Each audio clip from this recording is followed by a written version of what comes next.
Right. ఇక ఇంకో వార్త ఏముంది? పొంగులేటిపై టీపీసీసీ చీఫ్ ఫైర్. స్థానిక ఎన్నికలపై వ్యాఖ్యల్ని తప్పుపట్టిన మహేష్ గౌడ్. మీ పరిధిలో లేని శాఖపై ఎలా మాట్లాడతారని ప్రశ్న. బీసీ రిజర్వేషన్లతో ముడిపడిన కోర్టుల పరిధిలో ఉన్న అంశాలపై కొంచెం జాగ్రత్తగా మాట్లాడాలని హితబోధ. ఇక నెలాఖరులోగా స్థానిక సంస్థల ఎన్నికల షెడ్యూల్ వస్తుందంటూ మంత్రి పొంగులేటి శ్రీనివాసరెడ్డి చేసిన వ్యాఖ్యలపై టీపీసీ అధ్యక్షుడు మహేష్ కుమార్ గౌడ్ ఆగ్రహం వ్యక్తం చేశారు. మీ శాఖ పరిధిలో లేని అంశాలపై ఎందుకు మాట్లాడారు?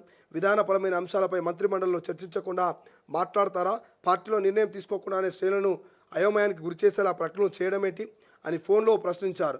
సున్నితమైన బీసీ రిజర్వేషన్లతో ముడిపడి ఉన్న స్థానిక సంస్థల ఎన్నికలపై వ్యాఖ్యానించడం తొందరపాటు చర్యనట్టు పేర్కొన్నారు.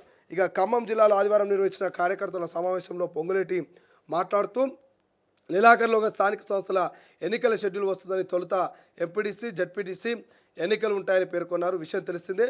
స్థానిక సంస్థల ఎన్నికలపై పార్టీలను దాటి మాట్లాడడం సంబంధం లేని మంత్రిత్వ శాఖ తరపున ప్రకటనలు చేయడాన్ని టీపీసీసీ తీవ్రంగా పరిగణించింది. ఈ విషయంపై నేరుగా పొంగులేటికి ఫోన్ చేసి టీపీసీ చీఫ్ పంచాయతీరాజ్ శాఖకు సంబంధించిన అంశాలపై మాట్లాడాల్సిన అవసరం ఏముందంటూ క్యాబినెట్లో చర్చించాల్సిన అంశం అని చెప్పేసి మాట్లాడండి. ఇక ఇష్టం వచ్చినట్లు మాట్లాడొద్దు.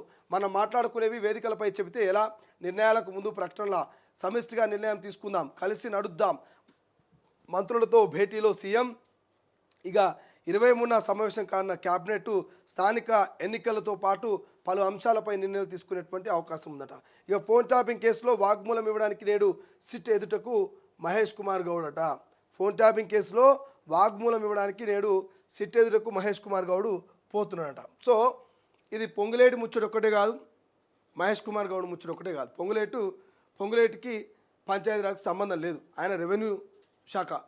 సో రెవెన్యూ శాఖ మంత్రి కాబట్టి రెవెన్యూ శాఖ మంత్రి ఏమైనా ఉంటే ఈ ధరణి గురించో భూభారతి గురించో మాట్లాడాలి. మరి పంచాయతీరాజ్ గురించి ఎందుకు మాట్లాడుతున్నారు? ఆల్రెడీ పంచాయతీరాజ్ శాఖ మంత్రి సీతక్క ఉన్నారు.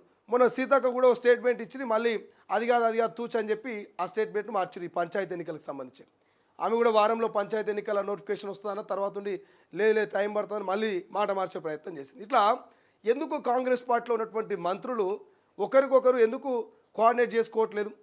ఎందుకు అందరూ ఒక మాట మీద ఉండలేకపోతున్నారు? పొంగులేటిదో మాట, ఉత్తమ్దో మాట, ఇక్కడ తుమ్మలదో మాట, సీతక్కదో మాట, ఇప్పుడు మహేష్ కుమార్ది ఇంకో మాట. స్థానిక సంస్థల ఎన్నికలు అనేది ఆషామాషి విషయం కాదు. స్థానిక సంస్థల ఎన్నికలు పెట్టాలనుకుంటే ఈ పార్టీకి ఎప్పుడు అయిపోయేది.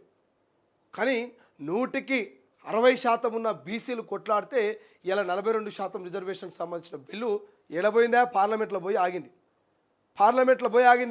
రాష్ట్రపతి దగ్గర, ప్రధానమంత్రి దగ్గర పార్లమెంట్లో ఆగింది. ఆడ ఆమోద ముద్ర వేసుకుంటే విద్య, ఉద్యోగ, రాజకీయాల్లో 42% కనుక బీసీలకు రిజర్వేషన్ అమలైతే వాళ్ళ భవిష్యత్తు బాగుంటుందని వాళ్ళు కొట్లాడుతున్నారు. ఈ టైంలో సంబంధం లేని శాఖకు సంబంధించినటువంటి పొంగులేటి గారు ఏదో ఇక కార్యకర్తల్ని ఉత్తేజపరచాలనో లేకపోతే మీడియాలో హైలైట్ కావాలనో ఆయనకు సంబంధం లేని శాఖ గురించి వారంలో నోటిఫికేషన్ వస్తుంది, ఈ నెలాఖరులో నోటిఫికేషన్ వస్తుందని స్టేట్మెంట్లు బీసీల మనోధైర్యాన్ని దెబ్బతీసినట్టు అవుతుంది. ఇప్పటికే బీసీలు కొట్లాడుతున్నారు. ఓవైపు ఆర్ కృష్ణయ్యనో లేకపోతే జాజుల శ్రీనివాస్ గౌడో లేకపోతే ఇంకా బీసీ నేతలంతా కూడా బీసీలకు ఈ స్థానిక సంస్థల ఎన్నికల్లో 42% రిజర్వేషన్ అమలు పరచాల్సిందే. అమలు చేయకుండా కనుక ఎన్నికలకు పోతే ఎన్నికలు జరగనీయమని చెప్తున్నారు వాళ్ళు. ఈ అల్టిమేటివ్ జారీ చేస్తున్న టైంలో కొంతమంది కోర్టుకు పోతున్నటువంటి టైంలో మరి పొంగులేటి గారు ఎట్లా మాట్లాడతారని పీసీసీ అడుగుతా ఉన్నాడు. సో క్యాబినెట్లో చర్చించాలి, లేకపోతే దాని మీద ప్రత్యేక అసెంబ్లీ పెట్టి చర్చించాల్సిన అవసరం ఉన్నప్పుడు అసెంబ్లీ పెట్టాల్సిన అవసరం ఉంటుంది. ఇవన్నీ డిస్కషన్ చేయకుండా మీకు శాఖకు సంబంధం లేకుండా మీరు ఎట్లా మాట్లాడతారని సీరియస్ అయింది. వాస్తవమే అది. ఈ సీరియస్నెస్ ముఖ్యమంత్రి గారిలో ఉండాలి. రేవంత్ రెడ్డి గారు సీరియస్ కావాలి పొంగులేటి మీద, మహేష్ కుమార్ గౌడ్ కాదు. ఇక మహేష్ కుమార్ గౌడ్ అంటే పీసీసీ బీసీ నేత కాబట్టి ఆయనకు అన్నీ తెలుసు కాబట్టి ఆయన రియాక్ట్ అయినా. కానీ రేవంత్ రెడ్డి గారు కావాలి ముందు. ఎవరి శాఖలకు వాళ్ళు స్టేట్మెంట్లు ఇచ్చుకోర్రి, మీ ఇష్టారాజ్యంగా అన్ని శాఖల గురించి మేమే మాట్లాడతామంటే గతంలో కేసీఆర్కు మీకు తేడా లేదు. కేసీఆర్ ఉన్నప్పుడు ఇంత స్వేచ్ఛ ఉండే ఆ మంత్రులకు. మహమ్మద్ అలీ గారు హోంశాఖ మంత్రిగా ఉన్నప్పుడు ఏమైనా డెసిషన్ తీసుకునేదా? ఇతర మంత్రులు ఏమైనా డెసిషన్ తీసుకునేదా? అన్ని శాఖల డెసిషన్ ముఖ్యమంత్రి అప్పట్లో ఉన్నటువంటి ఆయన ఎవరు కేసీఆర్ గారు తీసుకునేది. ఇప్పుడు స్వేచ్ఛ బాగా ఇచ్చిండు రేవంత్ రెడ్డి మంత్రులకు. ముఖ్యమంత్రి గారి నిర్ణయాలను కూడా మంత్రులు చెప్తున్నారు. కొంతమంది ముఖ్యమంత్రి చెప్పాల్సినటువంటి స్టేట్మెంట్ కూడా మంత్రులే ఇస్తున్నారు. సో అవన్నీ బంద్ చేయరని క్లియర్ చెప్పారు. మీనాక్షి ఏం పేరు ఇట్లా మీనాక్షి నటరాజన్ దృష్టి దాకా పోయిందట. ఈ విషయము మీనాక్షి నటరాజన్ దృష్టి దాకా మరి పోయిందట. మరి చూడాలి ఏం జరుగుతుంది కథ. పొంగులేటి మీద ఏమైనా యాక్షన్ తీసుకుంటారా లేకపోతే కంట్రోల్లో పెడతారా ఏం జరుగుతుందో చూడాలి. మళ్ళీ ఒకసారి 23వ తారీఖు నాడు మంత్రివర్గ భేటీ ఉంటుందట.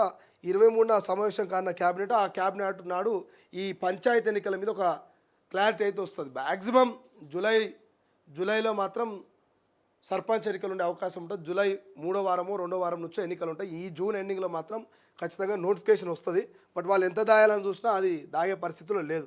దాచి దయాల పాలు చేయకుండా చాలు కాంగ్రెస్ వాళ్ళు ఈ పంచాయతీ ఎన్నికల రిజల్ట్ని. రైట్.